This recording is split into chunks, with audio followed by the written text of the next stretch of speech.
And this is the Grassy Knoll. We're recording this on November 10th, 2006 for play today, November 17th. With me again, the 16th time, but who's counting? Andy Colvin, the Mothman's photographer. Yes. How are you? All right. How you doing? Good. Do you have a watermark around your house or what? I've been working on that. Yeah, I have. Building an addition and working on some drainage. It's supposed to be 14 inches of snow today up in the mountains, about an hour from here.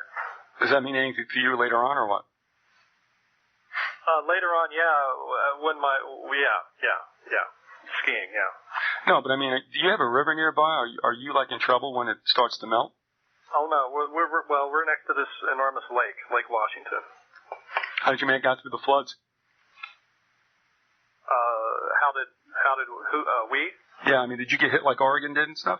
Oh yeah, absolutely. I mean, it's been raining for days, so and there's flooding all over the place. Jeez. All right. Where do we take it from here? Well, the last time we were talking about a slew of things that happened on October 16th, and we seem to have these dates, and it's happened like four or five times this year where we've had clusters of unusual activity, and that's kind of the way it works. And I didn't get through all the things that had happened on October 16th. I think I mentioned the habeas corpus being signed, or the lack of no more habeas corpus. There was also some predictions by one of my witnesses in the film, Harriet, who made some predictions with family members who needed help and things. She seemed to be picking up extra energy at that time, and now she's gone to Machu Picchu because apparently there's a rock there that bestows psychic powers. And a lot of these rocks, I think, from what I've read way back in the anthropology courses and things, the shaman would try to project their energies into these stone monuments. And Harriet had a dream when she was a child that she needed to touch her head to this rock. And now she's gone down there. She's found that there's one at Machu Picchu, and she's going there to do that. And this year, I think, is going to be an important one. I've been talking about it. And it was I always related it to the number 47. I thought when I was 47, I just sort of had this vision and thought in the back of my head for a long time that there was going to be a special year for Mothman, or for the phenomenon. And I was just leafing through Pursuit magazine and found that there's a 47. There's a whole thing with the number 47. The pyramids are laid out in such a way that they delineate the distances. Let's see, where is it?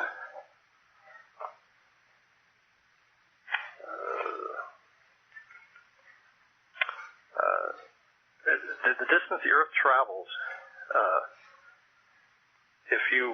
So the distance between the pyramids from the Temple of Chofron to each pyramid are the distances of the planet Mercury travels in 1/47th of a second. Venus travels in 1/47th of a second, and Earth travels in 1/47th of a second. And there's this Pursuit 1980, fall 1980. There's a lot of articles in that one. I'll revisit. Well, now, as it relates to the, I guess you can call them monuments. The Great Pyramids. Yeah, right. I mean, do you think they knew that when they did that? I mean, is that a microcosmic reflection of what they understood happened in the macrocosm? I think so. And there's also just the word monument, based on, has that mon beginning. And there's a whole thing in Peter Moon's Black Sun book, which is about Montauk. I've started reading Montauk because, you were chiding me to do that, and I think it was a good thing because there's a lot of good things in Moon's work. For instance, his reliance on synchronicity. I sort of wish I'd read him earlier, but I'll just do a quick quote from him. I initially stumbled upon synchronicity during the investigation detailed in my first book. As many lessons have been learned since the writing of that book, it would serve everyone if I detailed some principles of synchronicity. Synchronicity is called the fabric of time because it is the principle by which we recognize or know the phenomenon of time. He describes how clock works. What is not so obvious is that people, places, and things can manifest associations which are synchronous beyond the laws of probability. Synchronicity by its very nature enables us to make associations that we might otherwise pass by. If these trails of synchronicity are pursued, I have personally found that they give further clarification to the mysterious matters initially encountered. By following the association between the Nazis and Montauk, as well as the namesakes thereof, tremendous secrets have been discovered which, if pursued to their ultimate end, will enable us to understand the entire workings of the universe itself. Pretty big statement. Well, now with regard to the I guess prefix mon, M-O-N, right? Yeah. I mean, are we taking the meaning from that as the global world? Do we know? Yes, like it sounds like it's sort of, if you look at, it connects to Tibet, and that's, this is about the Montauk's Nazi-Tibetan connection. And the Tibetans were always called the Mons because they were protected by the Mongols. And later, it predates the Bon religion, which predates Buddhism. And, I'm sort of losing my... What's going on here? That's my own fault for, I guess, asking a digressive question, but I'm going to ask another one. The Mongols protected the Tibetans? Well, so to speak. They ruled that. They were the political, I would think.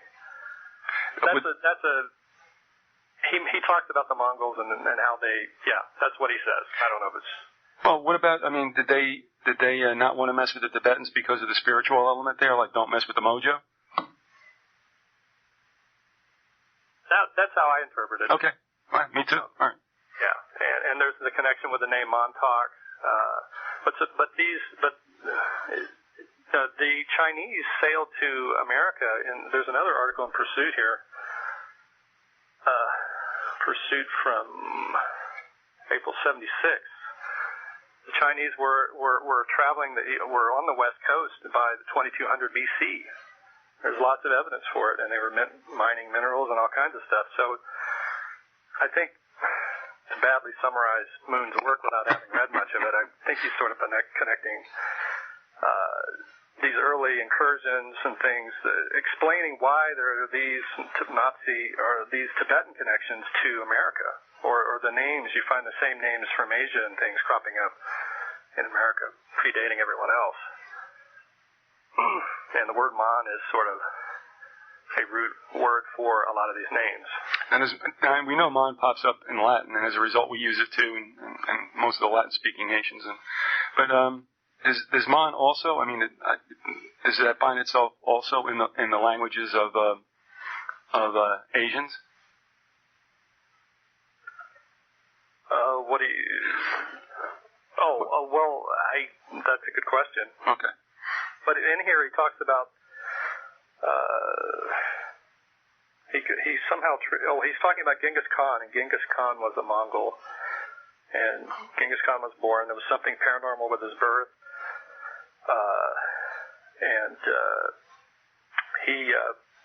he was a falcon. He had this whole thing with a falcon, and which connects to Horus. This is Peter Moon connecting all these things. It connects to Horus, which connects to... He doesn't mention Puhark, but Puhark had this whole thing with seeing this falcon that was embodied by Horus. Mm-hmm.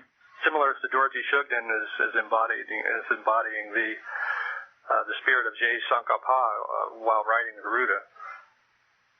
He says Hor is not only the root word for horse, which most people consider, the connection with horses because they rode horses, but it's also the root word for time as well, such as the words horology and horoscope, and talks about it may have something to do with the Scarlet Woman, the Whore of Babylon, the blood clot in Genghis Khan's hands, Horus, Minsu, which is another, I think, word for Moloch. It's a very similar deity to Moloch. I found there's an illustration in here of Moloch with the iron cross on his belly and a horned head, which was seen by my niece once in her room, or the same week she saw a Mothman shadow, kind of a Mothman figure over her. And Bruce Bickford, the claymation artist, just told me last week that he had seen a vision of this same creature standing in his bedroom doorway. Although I think for him it was more just visualizing it. He visualizes things, and he's a really interesting character, and I hope I have some time to touch on him more during this one. But I'm going to just follow my random list of notes, and this is mostly the recent stuff. Well, there's also a thing here about Kam in Tibet. Is the area where the Kadampas come from that I've talked about before, and that word Kam he connects it to the Egyptian word Kem, the black powder which inspired the word alchemy. So there's a Tibetan link to alchemy and to the Masons, I would suspect, because of the whole Masonic connection to Egypt. Well, isn't black powder the gunpowder that the Chinese first invented? Yeah, I think so, yeah. Okay. He doesn't spell that out, but I think that's what he's referring to. But there's all kinds of stuff like this in here.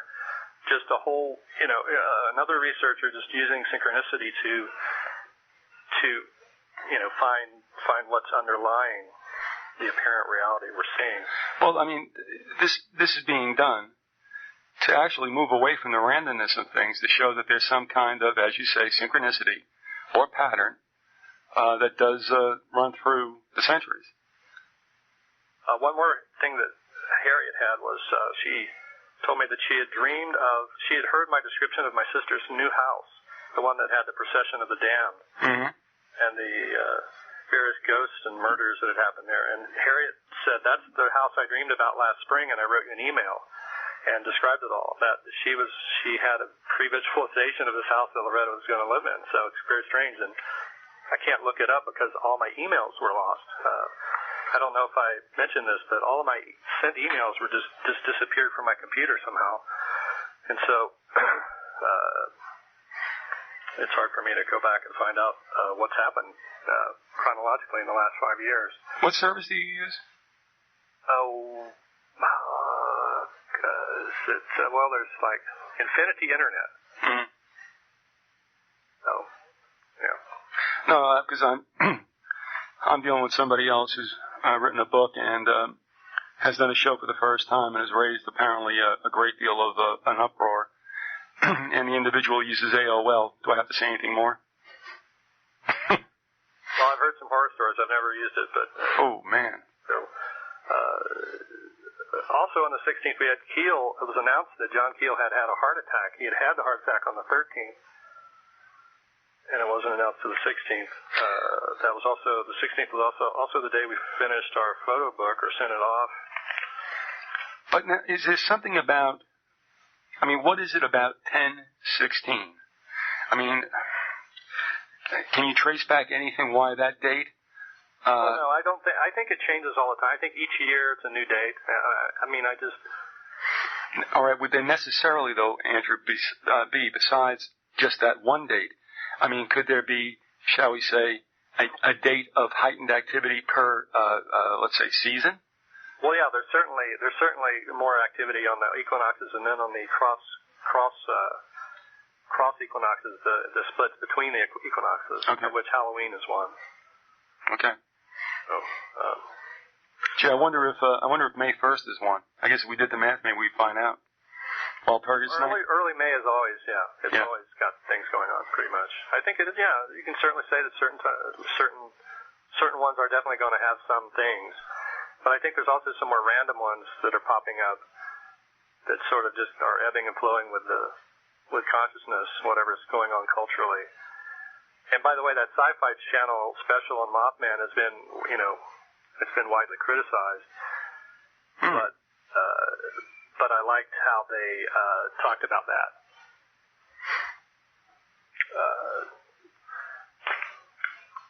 But one thing, before I get into that sci-fi thing, I want to talk about, just clear up a couple more things I talked about last time. Or little notations, additions. I talked about the animal mutilations, right? Yep. And how it was connected to mining operations. How the minerals leach up into through the ground. Did I talk about that? You did. You had to refresh my memory too. But go on. What about the minerals leaching through the ground and the mutilations? How does that connect? Yeah, in 1980, I think I did mention this in 1980 that it had come out that in Pursuit, I actually have the article here, and how it looked to be a mining operation, part of the mining operation process, and they really spelled it out really clearly how it would all work, and it sounds like a great, explanation. And yet some of the cryptozoologists were started leaning toward the supernatural, which they never do at that point. They started coming up with a supernatural explanation. And the one note I wanted to add was that Jerome Clark, who was involved in this argument with the researcher who came up with this theory,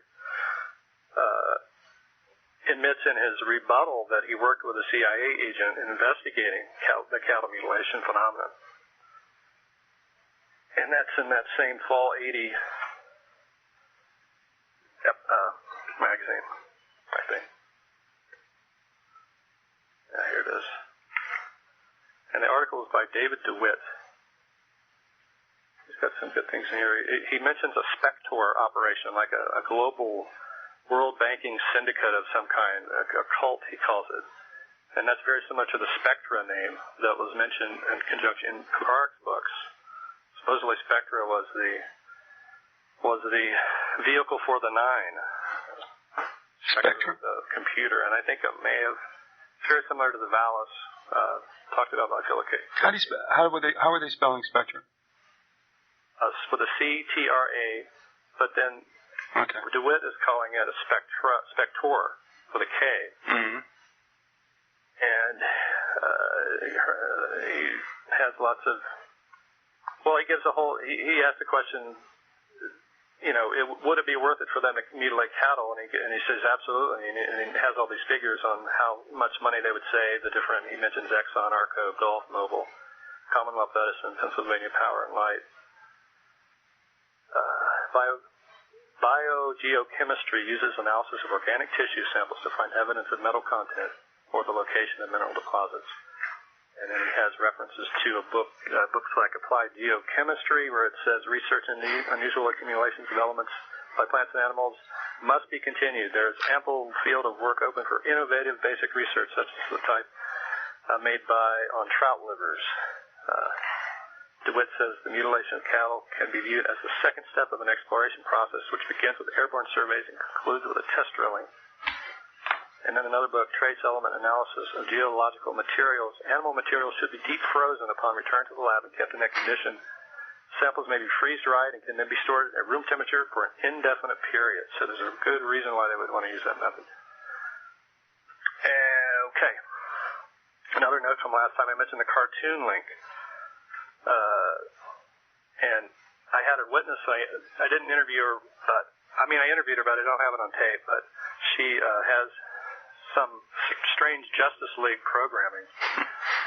She says her father, I believe her, she says her father was a Pentagon consultant to the Senate, working with the Armed Forces Committee, and that she had been abducted on Skyline Drive by UFO, and the UFOs had affected her birth, and she has unusual inner organs and verifiable by X-rays and all this kind of stuff. But she mentioned that she thinks that the UFOs the aliens are organized into a Justice League type of thing, and it just reminded me of that whole thing with the cartoons and the Justice League cartoons being the ones that had the most UFO-like, imagery. Right.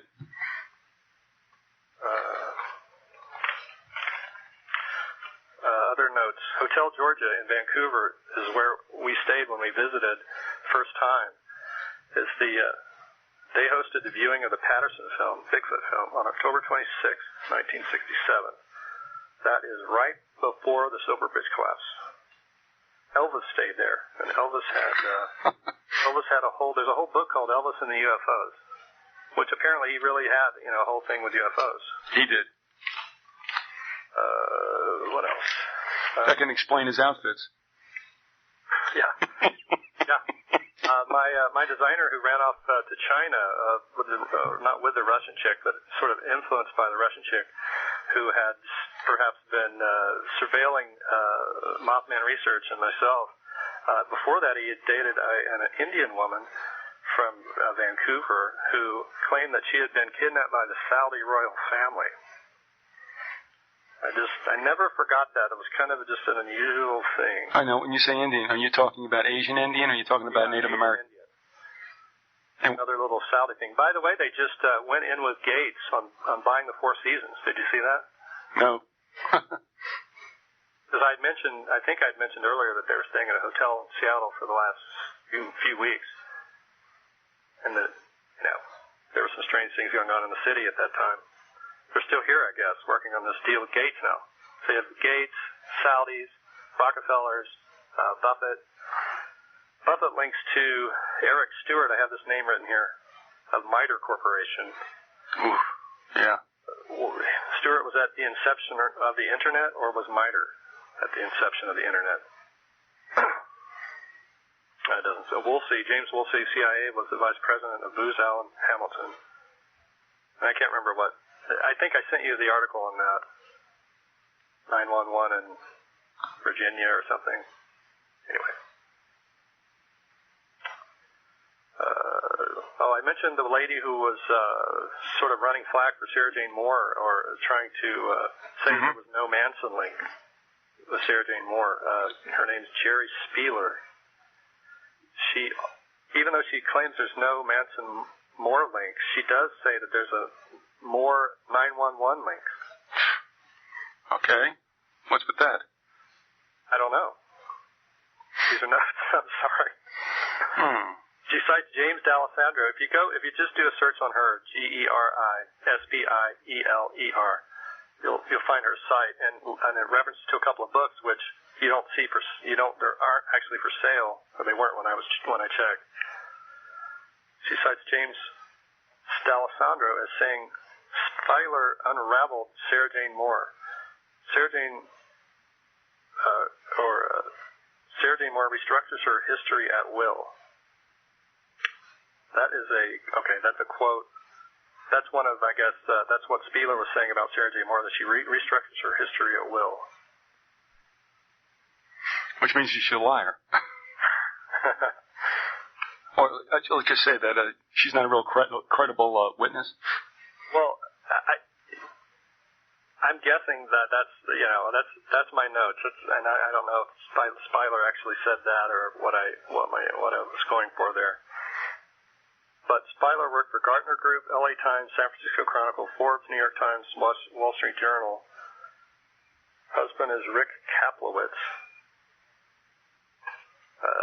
Keel had a bedroom experience where he said that several times a dark apparition had stood over him while in bed and he couldn't move. And I think that's just something I read over and just never registered with me until recently. I read it again in Pursuit. And we have other cases of that. In 1968, a psychic named Charles Hapgood changed the weather in Charleston, West Virginia, with Ivan Sanderson in attendance. Hapgood was another one of these psychics that was being studied by Puharich and others. And Sanderson was did the same kind of thing where he would try to check out what these psychics were up to.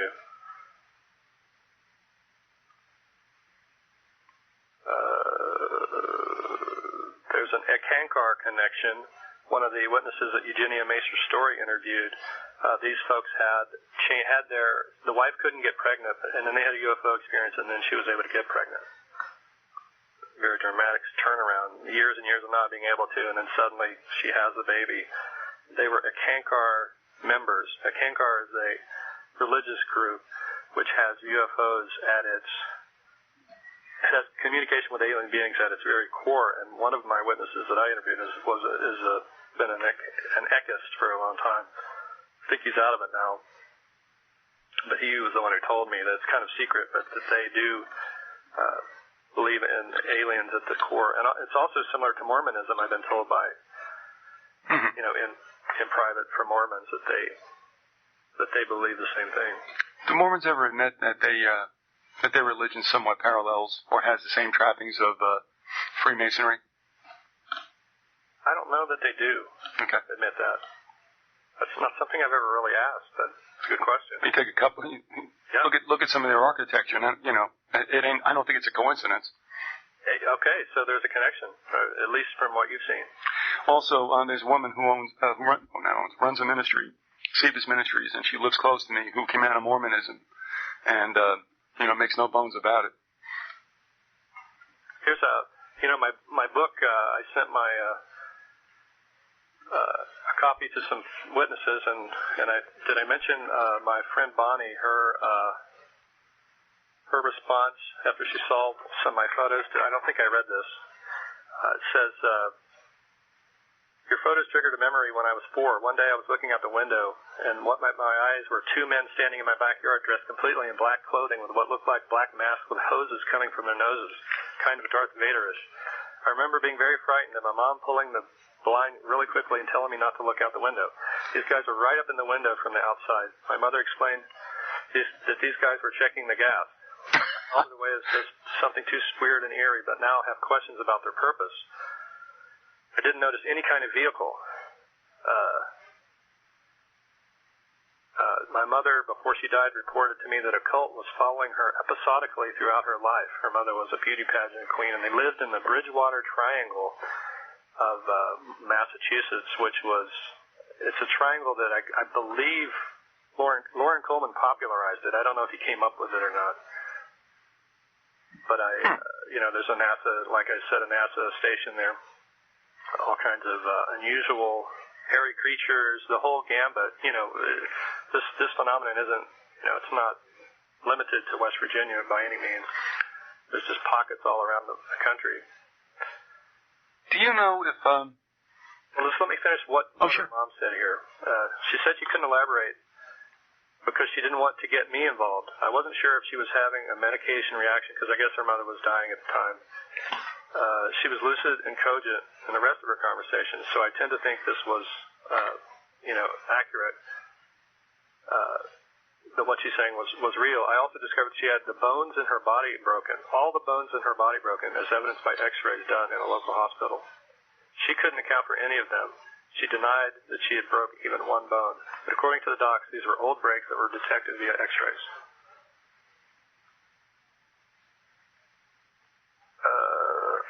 Did I mention, moving on, on 7806, there was it looks like a Thunderbird crop circle. Have you seen this?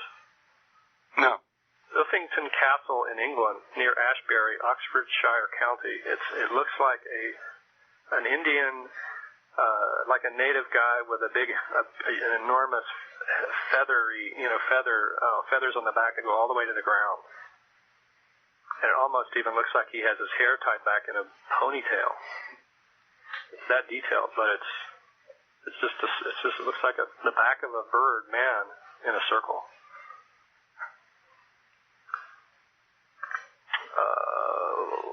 Here's an interesting article by Robert Godby, who I interviewed. He's a physicist from West Virginia, grew up with me, and was living there, when all this stuff was going on, and certainly exhibited a high degree of intelligence. He's really done some great things over the years. He tends to operate in the corporate world, not really where I operate, but he at times he really taps right into the phenomenon. Amazingly, he's got an article here called "To Boldly Go." Starts off with one of my favorite quotes about vision is in a church in Sussex, England, and dates to 1730. It reads as follows: "A vision without a task is but a dream. A task without a vision is drudgery. A vision and a task is the hope of the world. The power," and then he says, "the power of an actionable vision is the greatest hope of the world, our community, your company, and your life. A vision people are inspired by and can see themselves doing is the key to meaningful life, work, and change." And then he goes on to talk about what we can do in West Virginia to improve economic development, and he has this whole theory about space mining. And talks about how we all, were interested in NASA as children and Star Wars, Star Trek, all that, how that can be funneled into space mining. And what's his website called? Godby Works. plug for Robert, I guess. How do you spell Gobby? Godbey. Body. Body. That's B as in boy, right? Yeah. Okay.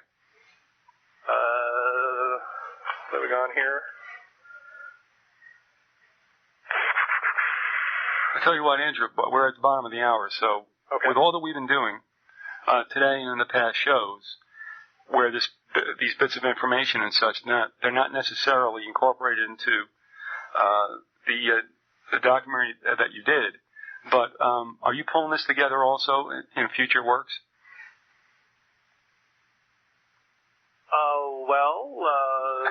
How'd you mention it?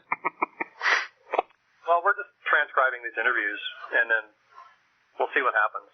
You know, I've lost my email, so I lost the inbox too. Jeez. Well, why don't you tell people about the website and what's all there right now?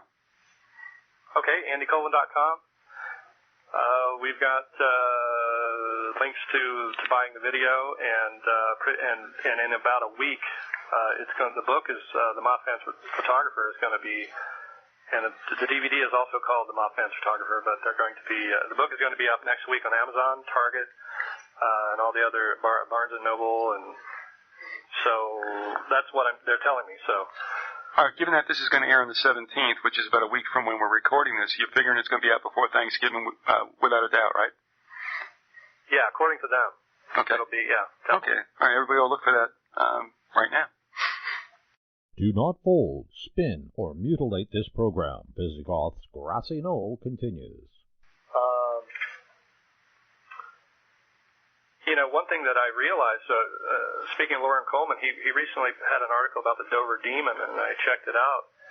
And it's interesting because the Dover Demon looks exactly, there's an illustration there, it looks exactly what I saw, like what I saw in 73, this shadowy thing next to a tree, and there's a drawing in there showing, next to a tree. And it's also, strangely, I was watching Thor, the cartoon Thor, and there's the story about Loki, who is like a Satan. Yeah, he's a bad guy in Norwegian lore. Yep. Yeah, and I guess that's a real legend, right? Loki and Thor, and that's all real stuff, or at least mythologically. Yeah, it's Norse mythology, and I think Loki did kill. Loki lived in a tree. He was trapped in a tree for a long time, and see, that was what really got me. I was like, wow, that's always what I've described my sighting as, something coming out of a tree. So maybe this is just a recurring motif you see in supernatural, and it's generally interpreted as scary, satanic, demonic, whatever. I certainly wasn't going to hang around to check it out. I mean, I ran like, oh, get out. What Dover are we talking about? Dover, Delaware, I believe. Well, that's a spooky place anyway for certain reasons. Yeah. That's where the dead always come back in, military, when they come in on the East Coast. Oh, certainly, yeah. Well, there's something else, and I mean, not to go on about it, but you did remind me of something. I forget who Loki killed, whether it was Balder or not, but I think back, and there always seems to be, bad guy kills some offspring of the gods or good people, and then that's avenged as well. And also it goes right back, and the first thing that popped in my mind was James Fenimore Cooper's Hawkeye and the Last of the Mohicans. Was it Uncas that kills the chief's son? Do I have that right? I don't remember. All right, Uncas might be a good guy. But I mean, you have the same, it's almost like, well, Cooper was a storyteller too, so why would he not inculcate a tradition, time-tested, a mythological thread, more or less. Magwa's the bad guy. That's it. Okay. I'm going to keep rolling. Go ahead.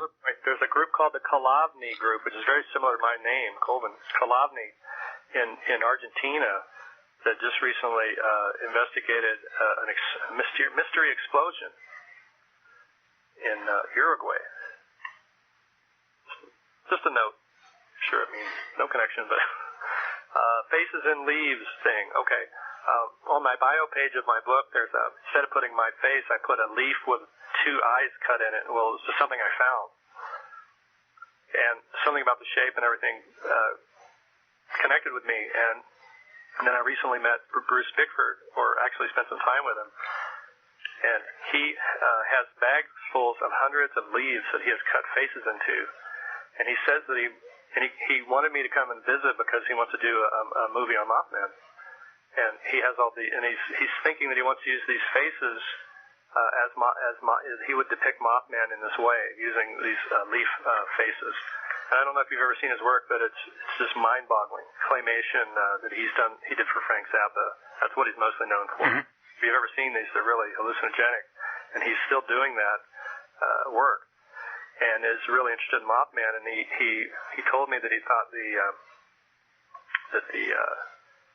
the bird involved with Mothman was the kingfisher.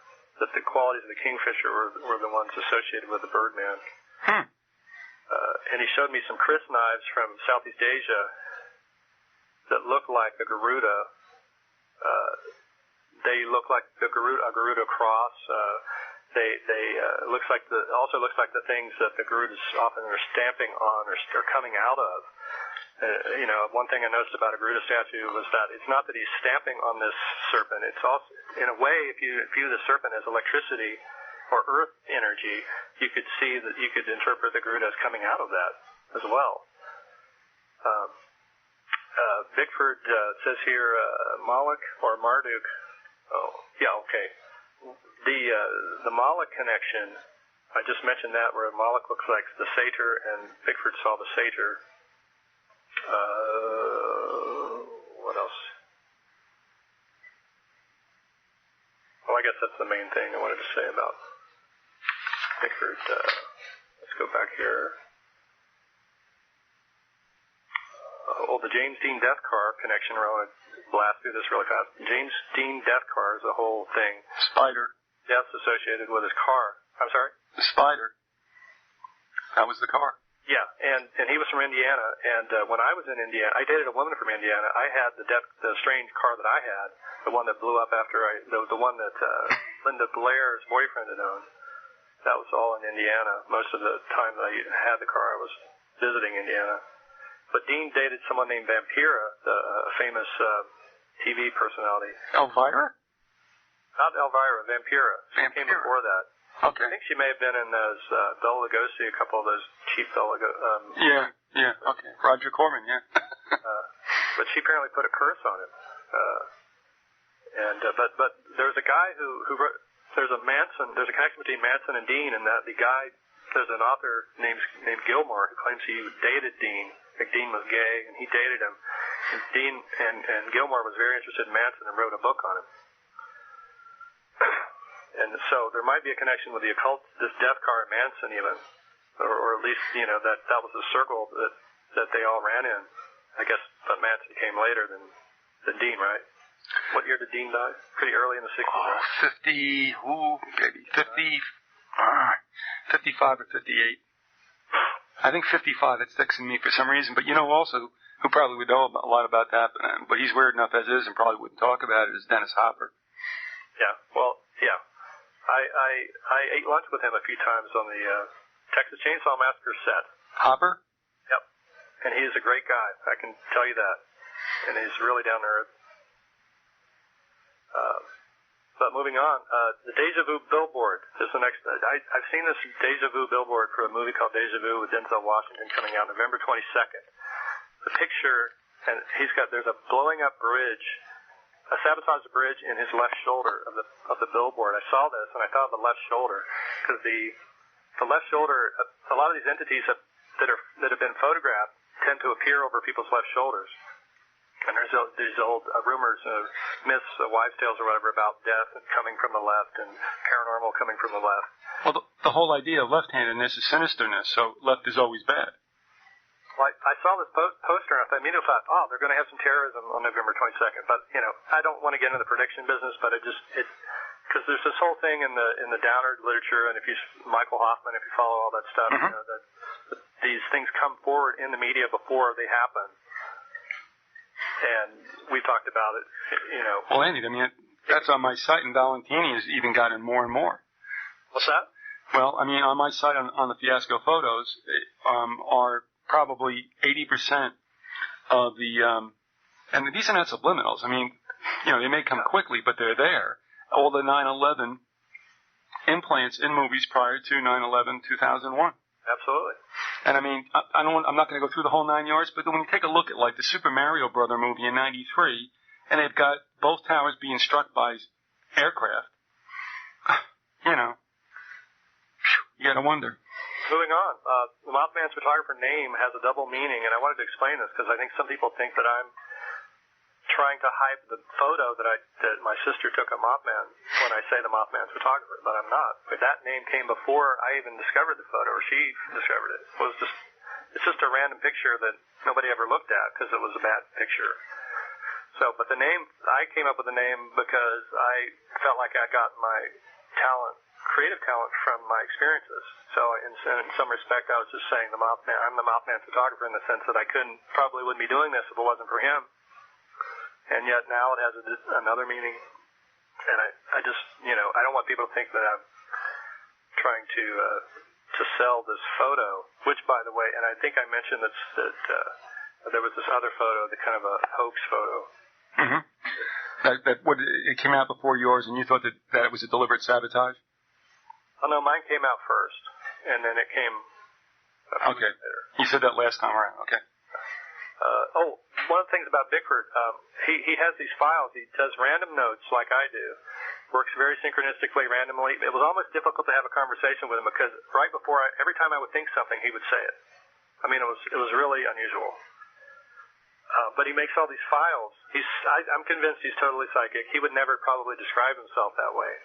Because he wears like camo, he's like an old, he was in the military during Mothman. He remembers it all, but he does these files of all these random notes and puts them together in stories which have related themes, and it just kind of flows from one thing to the next. Well, his John Benet Ramsey file, I opened it up, and at the very top, at the beginning, like a header for the entire file, it says "The Mothman Cometh." Because we had talked a bit about that possible connection there. Moving on here, we talked about that, Dover Demon.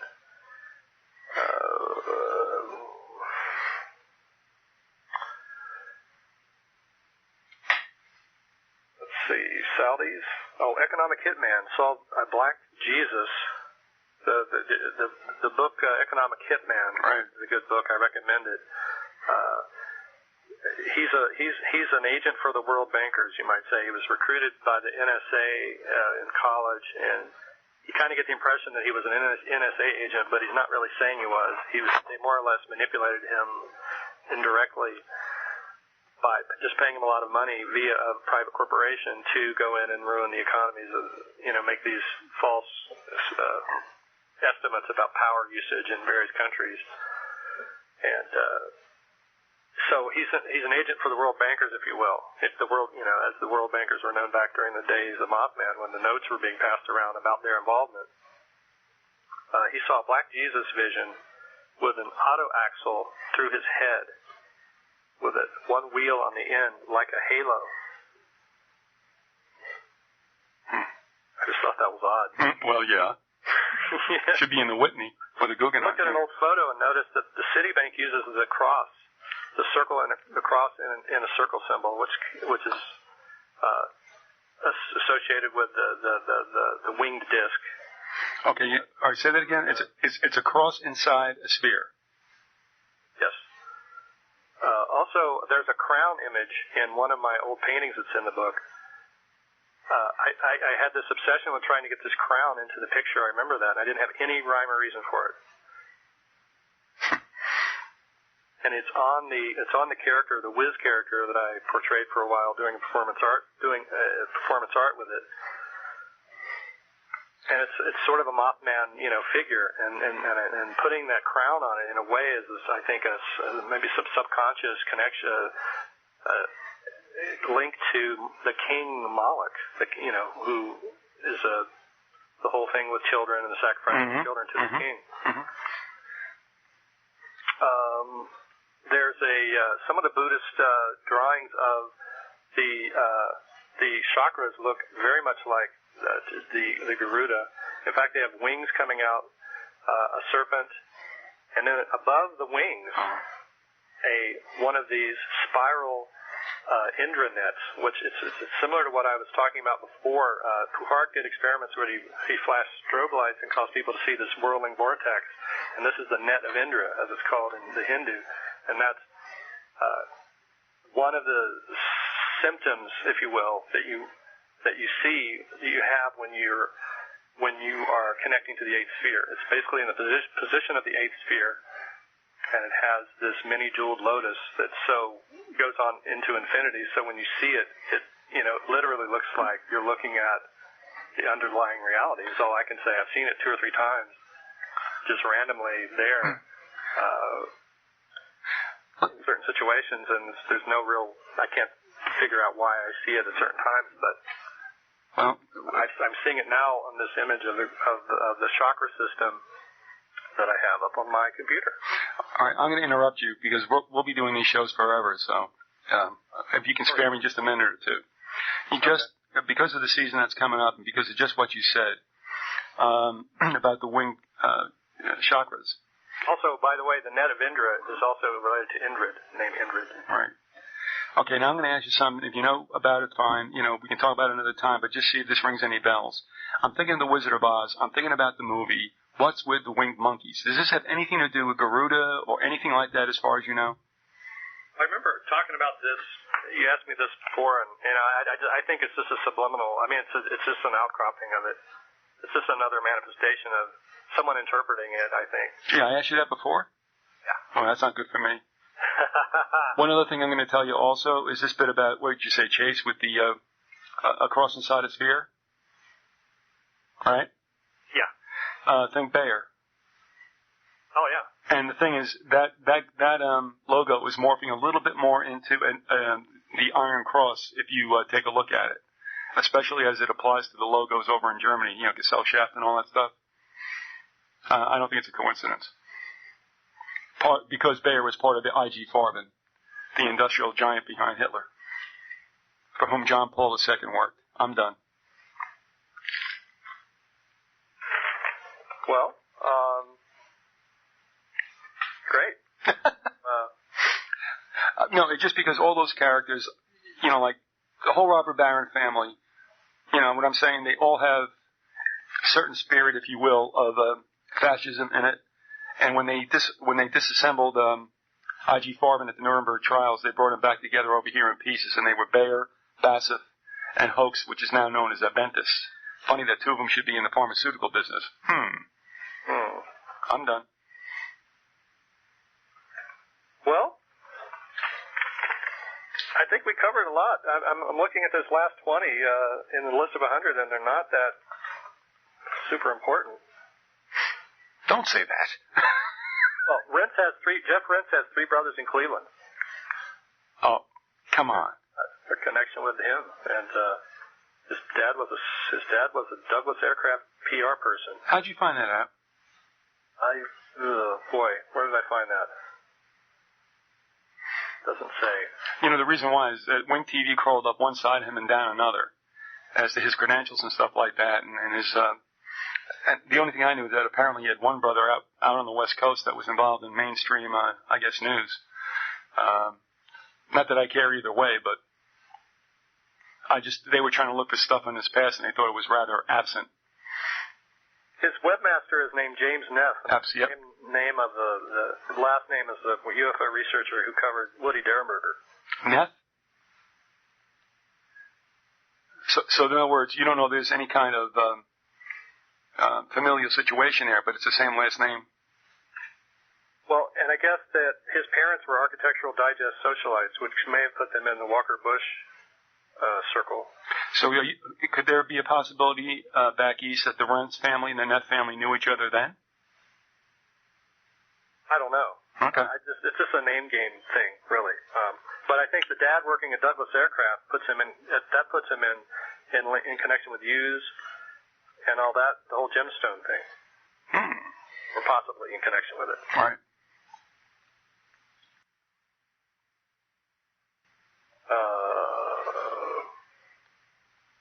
I'm just looking through here, seeing if there's anything anything really jumping out here. Yeah. Oh, Keel predicted the London terror attack. On 7/7? The subway attack. Yeah, on my documentary, he did. He mentioned it, and then later it happened within. What year was the London attack? Within a year. Oh, that was 7/7/2004. Keel also pinpointed, when I asked him, when I tried to get to the bottom of what he thought was going on with conspiracy, he pinpointed big oil, and he talked about Howard Hughes.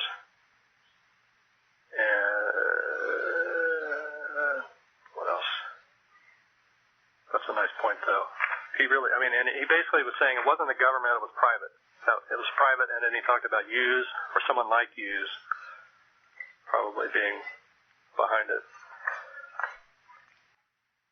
So, how much time do we have? We are coming up on 8 minutes. Oh, 8 minutes. Oh, I thought you said 2 minutes. Oh, okay. So all of a sudden those 20 points became important again, huh? Yeah. Jeez. Well, let's see here. Pat Montandon had a UFO experience. She was the displaced wife that was displaced by the carbide heiress, Dee Dee Wilsey. When she moved in on the milk heir, Wilsey, Montandon was booted out, had a UFO experience, and then had all this terrible occult stuff happen, where her best friend was murdered in her apartment, etc., etc. Garuda J. Sankapa and Dorothy Shugden equal the three entities. It could equal the three entities that people see. It's another way of saying, of visualizing the three entities. They're all, two of them are morphing, one is morphing into another, and yet riding on another. A play on the Trinity, no doubt. Here's an interesting letter. This is from a person who didn't want to be interviewed because he doesn't have any paranormal stuff, but he did some videotaping of me and questioning of me as part of the process of making it. He says, this email is from my brother. I just got it. This is from about a year ago. It says, my brother says, I was stuck in Davis waiting for a ride. I was joined by his brother. The brother here is let me give you a little history. He has a history in the Southern Cal neo-Nazi movement from like back when remember when Geraldo was attacked? Chair. Yep. This guy was there. This person was on stage in the back watching the whole thing. He was part of Metzger's entourage. Okay, so and one of the things I'll throw out is that he told my friend, his brother, that the guy bankrolling a lot of these neo-Nazi events was a wealthy Jew from L.A. who I forget the name. But as time has gone on, he's been put in prison, the brother, for drug dealing. Obviously running around the wrong crowd and so forth. And has spent time in San Quentin, but he got out, right? And so this is just to give an example of how the cryptocracy works, is that once they have you on some charges and they let you out, they have you doing whatever they want. And people, will do it in order not go back to jail. Agreed. Or for other reasons. There's some other, threats made too, like to family or whatever. And so the brother says he's just gotten out of jail. He's sort of traveling the world. He's been in Asia. He's been all around doing God knows what. But before he went on this big journey around the world, he wrote this letter, and he says, I was stuck in Davis waiting for a ride. I was joined by an ex-lieutenant colonel who's 83 years old on the bus. Or no, waiting in the bus station, I guess. After a brief intro and helping him stand up and sit down, at first I thought he was homeless. I realized he had on crisp new shoes and clothes. We didn't talk much at all. The next day, he got on my homepage somehow, displayed himself on the brother's homepage with ultimatums. Somehow he came onto his computer and said for the last 3 days there's been a chopper over my house. Once I attempted to comply, they finally left. They already know you're my brother. Even superimposed an image of you setting up for some convention in Vegas. On my TV! Exclamation point. I let the time pass until I became aware that my compliance served the best interest of the family and myself. So it's an implied threat to the family and the future of the country. I will do whatever is necessary to satisfy the weight of the situation. It has to do with our new laws and the necessity to gather information for the protection of this nation. So he's being asked to be, this is what they do with all the patsies. Snitch. They ask them to infiltrate. If it's Manson, they ask you to infiltrate the peace movement, blah, blah, on and on. Oswald McVeigh. And says, I will tell you as much as I'm allowed to. I've been given a pay schedule already. It's that serious.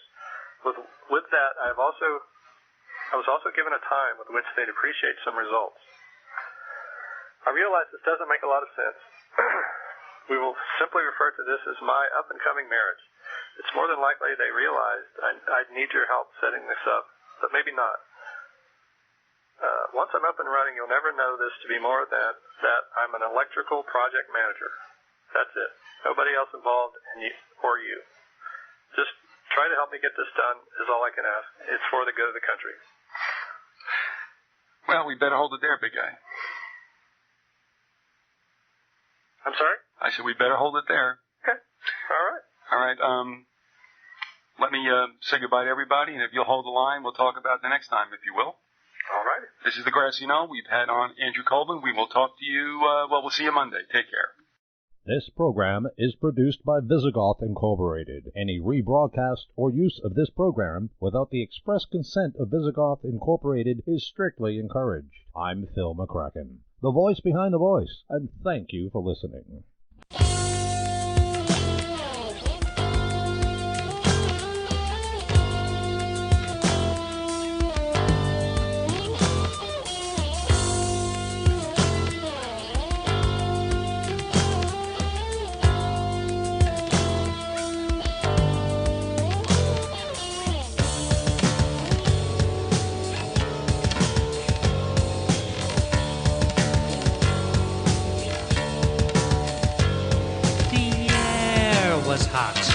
My heart was about to pop. Clouds of chlorine gas had escaped and the whole valley caught. Next morning the sky had partially cleared, but those who had dared to take a deep breath, their lungs were seared.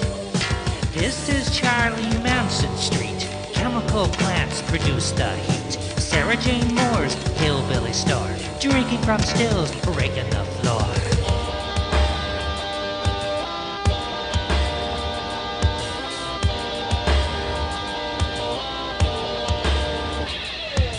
Heinous house on a heinous hill, films by Roman Polanski.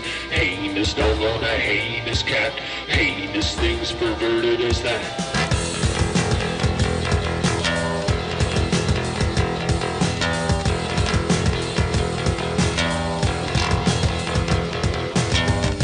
Running the pipeline, running for beer, but some kind of invisible trap to be waiting. Pissing in fires, making no sense. Hunting with hound dogs, sharing in sin. This is Charlie Manson Street. Chemical plants produce the heat. Sarah Jane Moore's hillbilly store, drinking from stills, breaking the floor.